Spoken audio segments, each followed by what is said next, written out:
Hello again, it's Garson, and we're going to talk about a quick guide for the Oath of Devotion Paladin. So, it's quick. Let's get into it, right? We'll open this up, and then we'll bust out some notes. Alright, so, big thank you to you guys first and foremost. I won't linger on this, you guys know what I'm talking about, but thank you for watching, supporting the channel. We'll talk about it at the end of the video, so let's dive right in. Here's some timestamps. Keeping it simple, and I actually am going to give you what I played as a pure level 12 Devotion Paladin, just in case you need some kind of something to build off of, right? So what does it do actually? Mechanically, we can think of this as the Cleric subclass. For Paladins, you're devoted to a god, but mechanically speaking, you literally get Cleric spells like Sanctuary, Silence, and Beacon of Hope. We didn't actually get these as a Paladin, and as a half-caster, we kind of appreciate new spells, but Sanctuary is a big standout because this can save allies with a bonus action, and since you don't get a lot of level 1, 2, and 3 spells, you really want powerful spells to use with those low levels. Either way, you get some Cleric flavor in there, and then there is some Channel Oath charge abilities. Every Paladin subclass gives you 3 moves to use a unique short rest resource called Oath charges. So if you've never played Paladin before, these come back on short rest, meaning you can only really use these once per combat. But I really love Sacred Weapon, but let's talk about the other kind of Cleric ability here, Turn the Undead. So you can use Channel Oath Turn Unholy. This potentially stuns the undead, which is really relevant in Act 2. You can possibly stun them for 3 turns, no concentration. There's also Holy Rebuke. I don't know how useful this is. I didn't use it a lot, to be honest, but if I knew a target was going to get hit and I threw this on myself or my ally that was going to take hits, like guaranteed, every time they get hit, they will dish out radiant damage back, right? But like I said, I think the standout for the subclass and what I really used it for was Sacred Weapon. This is going to add accuracy to your weapon. It could be either the ranged weapon or the melee weapon. And what you're going to do is take your charisma modifier when you activate this, and it's going to add to the attack roll, the accuracy modifier, right? So this is a really cool ability, and actually I would say this kind of helps you focus in on just a charisma paladin. But regardless, in general, whenever you're playing a paladin, it's probably best to at least start with strength or dexterity. It's the most important stat because you need to land swings with your melee weapon or your ranged weapon, and there's some decent benefits with either or. I would go with either strength or dex, but they both give you weapon accuracy and weapon damage bonuses, right? Strength does have its own caveats as well as dexterity. I'm going to use dexterity as a base, but for this build that I'm going to actually kind of recommend, Sacred Weapon's the big deal here, and there is a reason to go into charisma. Typically as a paladin, there's like command and compel to duel. Beyond that, there isn't really a spell casting or a need to really get high charisma, unless you want to use protection aura, something available to all paladins. Right down here, this is going to add that charisma modifier at level 6 to you and everybody in 10 feet of you. It's a standout feature of paladins. But for the subclass, Sacred Weapon is where it's at. We're going to add that modifier, like I said, to our accuracy of a weapon. And with Arcane Synergy from equipment, we can actually add that into our damage of our weapon. So there's great synergy there. So we're really incentivized to use charisma. And there are some other benefits like shop discounts and persuasion, right? So what about Constitution? Another really important stat on any character. If I take this off, I actually started with 14. I need some HP, but really, as you can see with all the saving throw bonuses, I care about concentration. So concentration's a big part of it too. I would recommend get a lot of value. Maybe don't smite on your paladin, but get a lot of value with your low level spells that actually get a lot of mileage, like Bless, but you need to concentrate on them, right?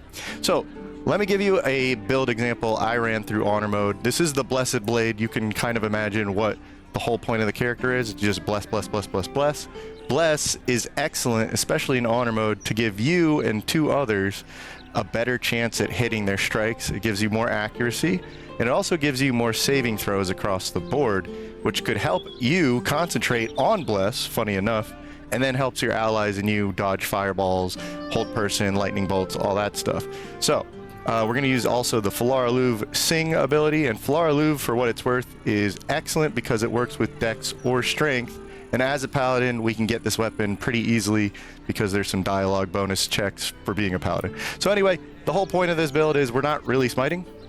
You just start out with some good solid 16 dexterity, and then we're just going all in on charisma for the reasons I said. Like, we're getting you know, saving throw bonuses from Aura Protection at level 6. We're getting Sacred Weapon, and that gives us high accuracy. We're getting great value on a spell like Bless, since we don't have a lot of spell slots, and it combos well with the accuracy of Sacred Weapon.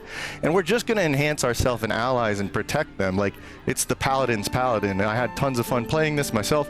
Potentially early Great Weapon Master with all that extra accuracy, but for me, I picked it up at level 8. But I'll go over this. So if I started this character all over again, I would do this split here. I go 10 Strength, 16 Dexterity as a solid base to use melee finesse weapons and ranged weapons. Constitution's going to keep me alive and decent concentration until level 6. Int and Wisdom don't really matter. And of course, we're starting at 16 Charisma, so no crazy mention of bonuses like the Hag here or anything. This is just straight up like anybody can build this with any kind of race and have fun with it. So 2 Charisma, that's like at level 4, like I said, I went with 2 Charisma because in 2 more levels, my Aura of Protection is going to be a little bit stronger. And then at level 8, I felt confident with all the accuracy boosts of Sacred Weapon, Bless, and my gear. I can now go all in with Great Weapon Master, and that was just before the end boss of Act 2. I beat the crap out of him. So then there's 2 more Charisma. You don't have to take this, but I wanted to max out my Charisma. Sort of like a Hexblade Warlock. I'm all in on Charisma, which is really cool about this subclass. I just have one ability to worry about. So what about my equipment? As I alluded to earlier, Arcane Synergy is going to get me more bang for my buck because I get accuracy with the Sacred Weapon, and I get damage with the Arcane Synergy, and I'll need some kind of condition to activate it, so maybe the Baneful Striking Gloves.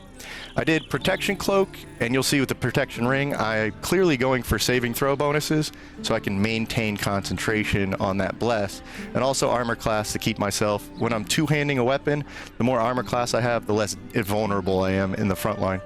So I did take Medium Armor, and the standouts here are Armor of Agility and the Yuan Ti.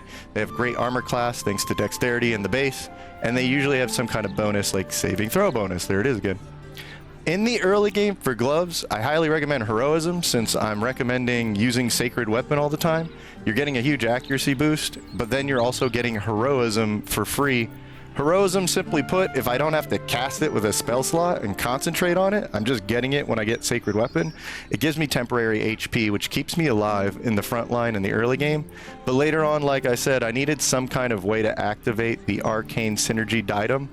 And the Baneful Gloves here are a great way to do that. So then the Striding Boots you get from Minthara for beating her. So this is really great because if I'm going to concentrate on a spell, now I can't be pushed, I can't fall prone and lose concentration, I won't slip on ice and grease. So it's a great complement for what I'm trying to do. And then the Amulet doesn't really matter. There's tons of good amulets. By the end game though, you may want the Greater Health Amulet because advantage on maintaining concentration. There is the Protection Ring, just like the Cloak, Armor Class, and Saving Throw bonus.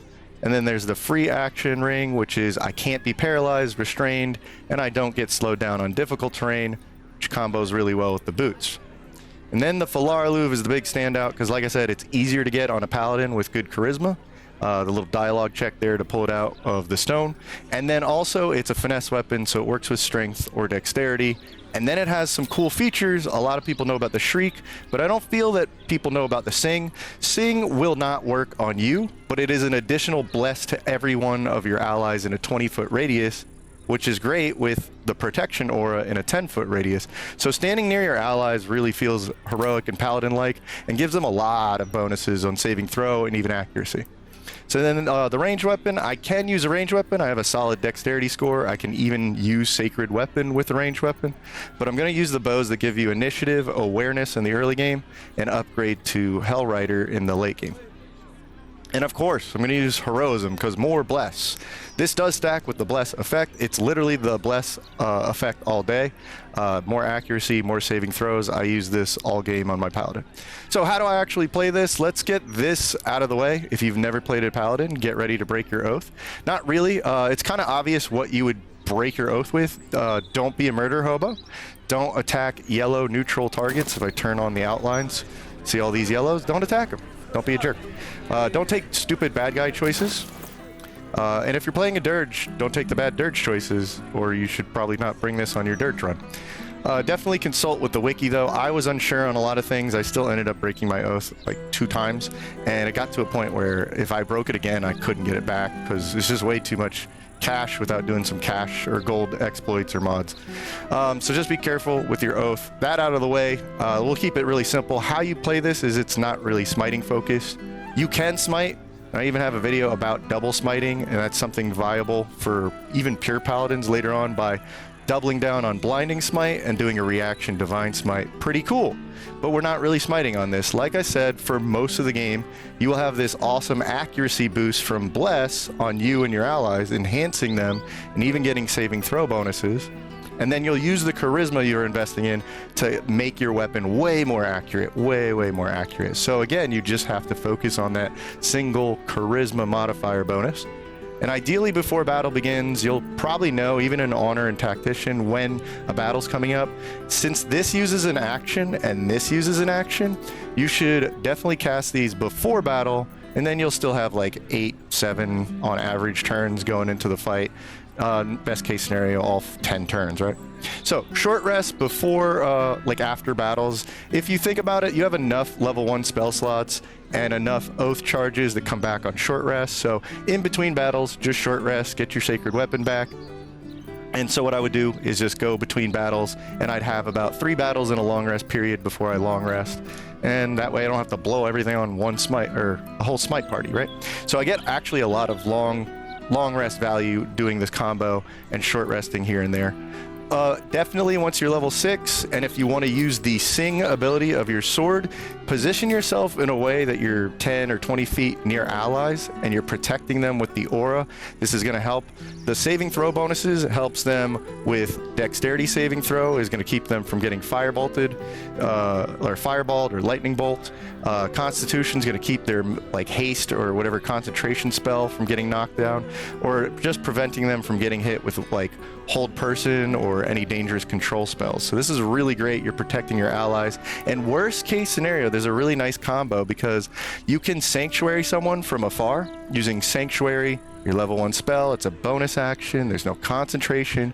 We got this from the subclass, right? And so you can protect someone from 10 turns from direct hits. It won't save them from fireball or lightning bolt, indirect stuff, but it will save them from being targeted. So if they go down, you can save them.